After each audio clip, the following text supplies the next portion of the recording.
Back to our lesson, lesson 5. We'll be looking at ICT policy, ethics, and challenges in our education. So in this lesson, we are going to, previously we have looked at how ICT transforms teaching, administration, and research, but none of this will work without critically considering policies and ethics. So today in lesson 5, we are going to be covering strategic framework, legal standards, and real-world challenges that shapes sustainable and equitable technology use in education. Yeah. So first of all, we'll be looking at why policy and ethics. When we talk about policy and ethics, why is it? ICT policy is a strategic document that defines vision, goals, and action for integrating digital technologies into national development and education system. So, in education, ICT policy aims to promote digital literacy among teachers, students, and ensure equitable access to ICT resources and infrastructure, integrate technology into curriculum and assessment, and foster innovation and lifelong learning. So to be able to achieve this, we need policies to provide strategic direction and some regulatory guidelines to and ethics to ensure responsible, inclusive, and secure use of digital tools. So without this, ICT integration stands some risks, and one of the reason is what we call strategic direction. So with having defined the ICT policy framework as a strategic document that defines visions and goals, so one of the reasons why it's needed is strategic direction. So this will have policies being defined, goals being set, and actions for integrating digital technology into national education. We'll have ethical standard that ensure responsible, inclusive, and secure use of digital technologies, where students are protected, or students, teachers, and the institution are protected, because there's a lot of things that come into integrating ICT. We have people's data involved and so on, and there should be directions of how these things are used. So we have also what we talked about when we talk about equitable access. So when we talk about equitable access, we talk about closing of the digital divide gap, and where we ensure that no learner is left behind, and the transition into digital education. And so, having said that, the ICT policy framework have 6 components that makes it effective. Education policy must have 6 components. Number 1 is a clear vision and mission, which are aligned with national goals. Number 2, we have infrastructure development, which includes devices and of course connectivity, proper connectivity. Then we have the third one, which is the capacity building. That is the continuous professional development of the people that will use the technology. In this context, talk about teachers. We have curriculum integration across all subject levels. 5, we have monitoring and evaluation. of course, for you to perform properly, there must be performance indicators and accountability mechanisms. And 6, we have innovation and lifelong learning, fostering creativity and digital skills. Practically, we have what we call the Nigeria's ICT policy, which emphasizes equipping all schools with computer laboratories, broadband internet, and trade personnel. Of course, this policy reflects these 6 goals, as you can see. So, what are the global policy frameworks that guide ICT integration? There are some global, or call it international policy frameworks that guide us in integration. One is the UNESCO ICT CFT. It's called the UNESCO ICT Competency Framework for Teachers, ICT CFT. So what happens? It focuses on 3 levels: technology literacy, which is the basic ICT skill for teaching. We have the knowledge deepening, which is using ICT to advance students' understanding, and knowledge creation, which is where we innovate and generate new ideas using digital tools.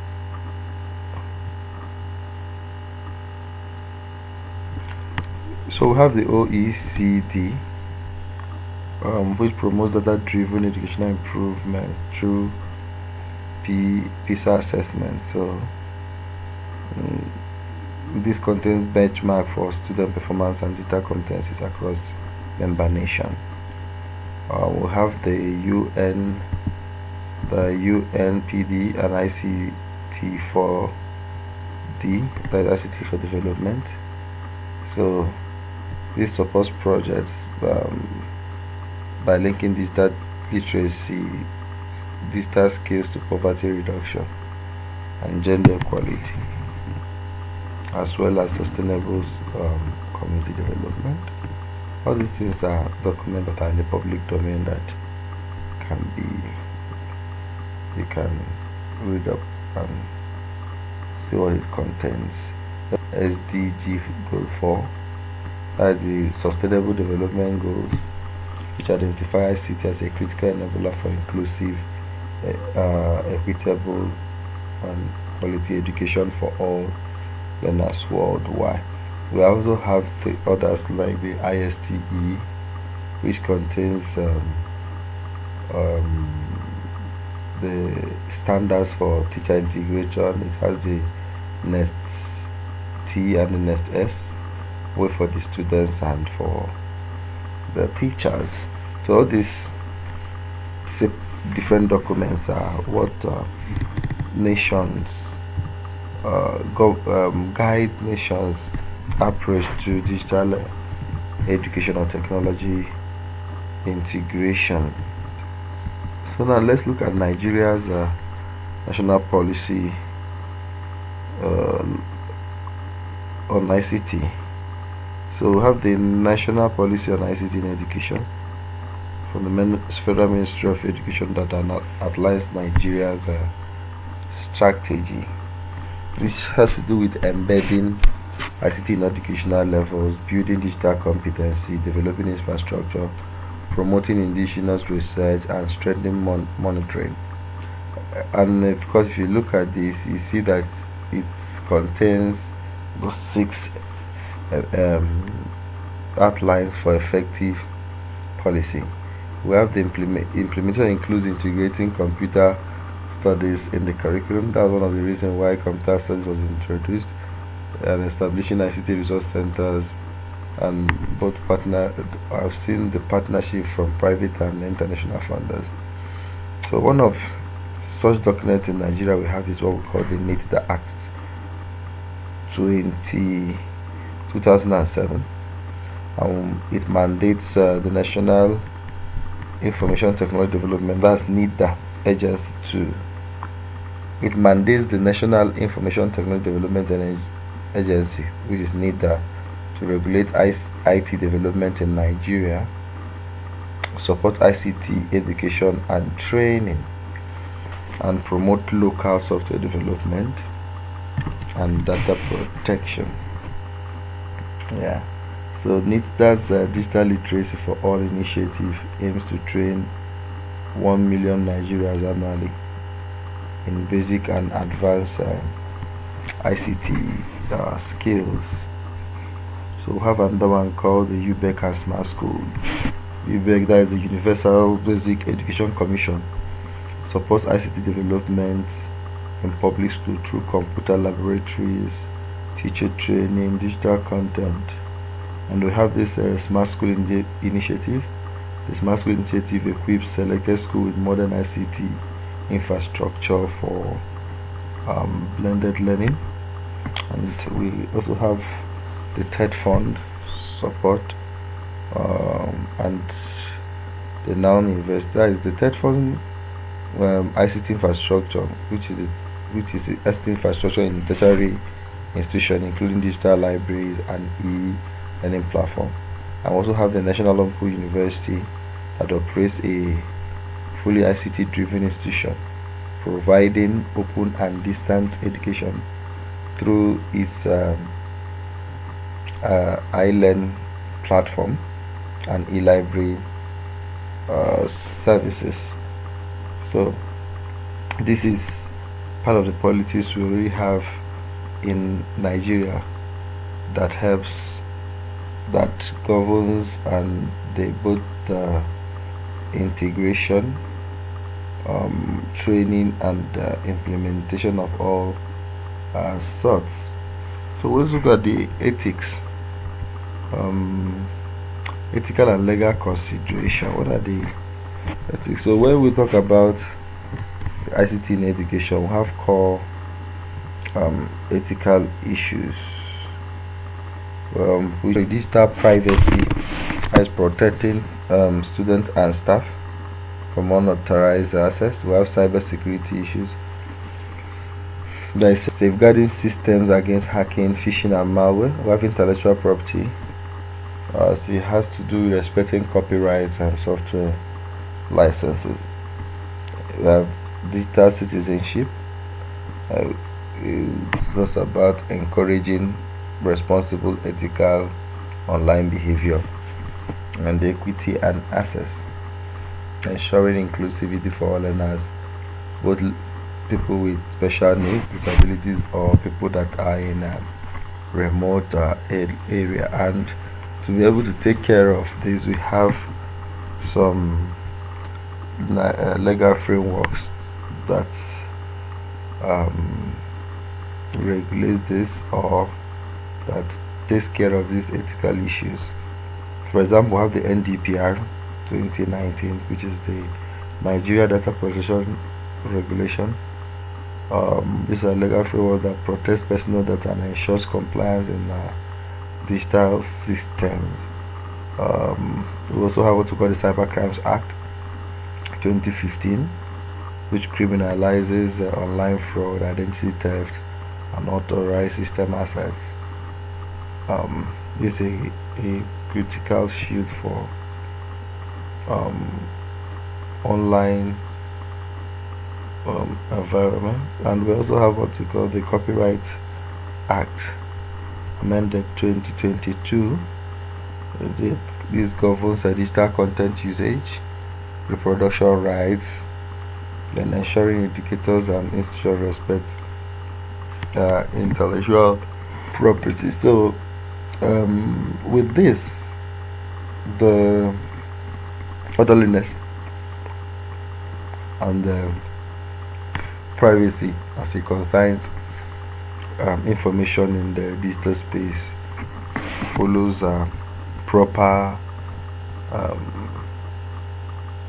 channels and proper laid down rules.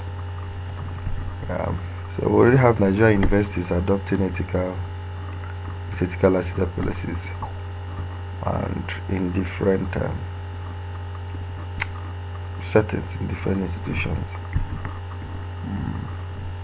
So we look at lastly we look at the major challenges of ICT absorptions, and in this lesson we summarized That means 6, but they are not limited to this. So when we understand these challenges, it helps us to tackle, provide solutions, and of course we know that understanding challenges is the first step to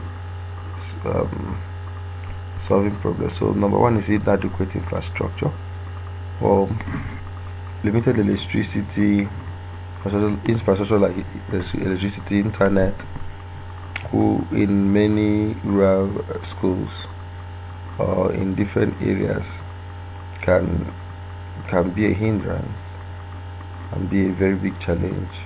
And we have schools that lack computer labs and internet connectivity. So another one we have is the high cost of ICT, and we have different.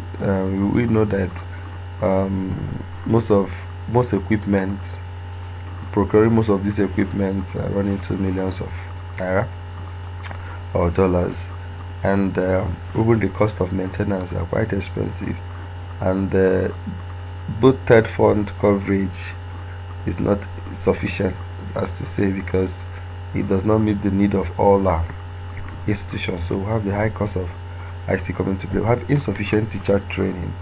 We have areas where we have many teachers who lack the pedagogical and technical know-how to, as it concerns their ICT skills. So, and of course, this is a very big gap as it concerns teacher preparation. They have the issue of resistance to change.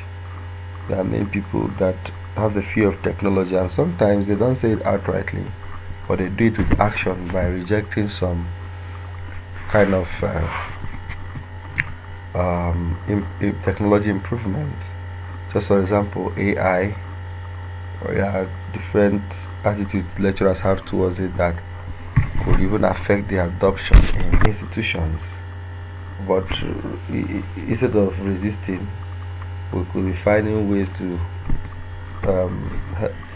draft policies that will encourage helpful and healthy integration of this technology. So we have a fear of technology replacing traditional classroom, which could lead to low adoption of these platforms. We look at the digital divide because of the socio-economic factor, sometimes the gender disparity. Disparity is created among urban and rural areas, so it poses a gap between ICT literacy and access. So you could find out that the more urban areas would have more. So you could find out that the more urban area could have even better access to ICT facilities than those rural areas. So have policy implementation gap. This is another serious one. It doesn't stop at creating policies or adapting policies, but how is it being implemented? So we have experienced so far weak implementations and monitoring. We are considering the areas of monitoring and evaluation mechanisms. So most of these things leads to delayed or incomplete execution of national ICT initiatives. So we'll look at a comparison of frameworks putting side by side the global perspective and what we have in Nigeria. So how does this international benchmark align with the Nigerian national approach? So let's look at in terms of vision. In terms of vision, we have the global frameworks. They promote digital inclusion and lifelong learning globally, while the Nigerian framework focus on integrating ICT in the national education system. We'll look at the area of teacher capacity. We'll see global frameworks like the UNESCO's ICT CFT, which is a 3-level competency model. And in Nigeria, we have the implementation of training through NITDA, UBEC, and TETFund programs. So So when we look at the area of curriculum, we'll see digital literacy and computational thinking. That's for the global framework. They focus on why in Nigeria we integrate computer studies in school curricula. Okay. In the area of infrastructure, we see on a global level we see international partnership for digital access, while we see in Nigeria the implementation of smart school initiative and TETFund ICT projects. Then when we consider monitoring and evaluation, global frameworks produce periodical reports like the UNESCO GEM report, while Nigeria conducts annual sector performance reviews. So look at in ethics, we see global frameworks emphasize data protection and global internet governance. Then we see Nigeria will rely on the NDPR and the Cybercrime Act and institutional ICT ethic policies. So we'll see we'll see how far from the global perspective we have adapted in Nigeria we have adapted from in order to meet this global expectation as a concern ICT in education and its policies.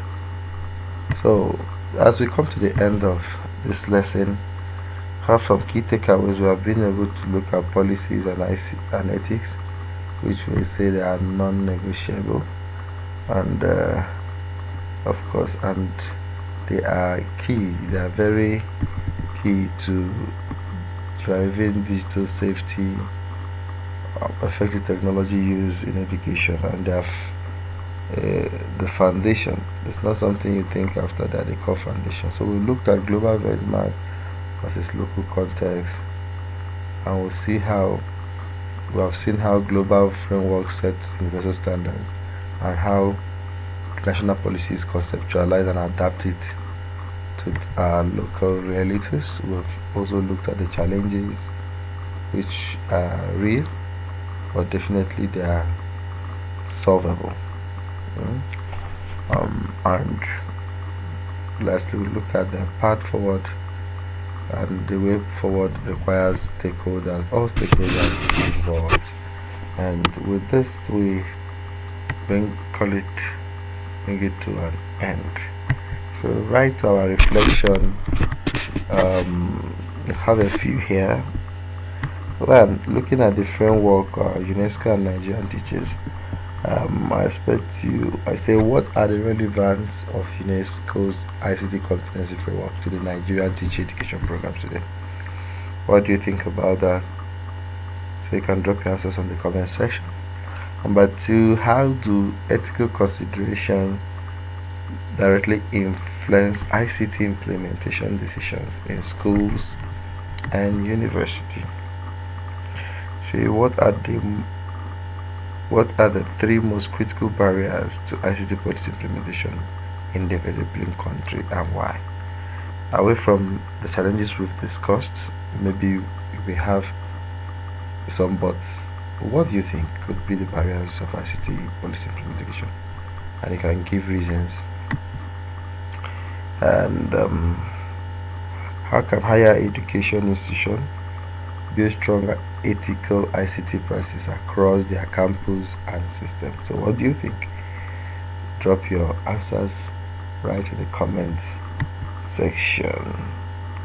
See you in the next class. Click the subscribe button to stay updated. Bye.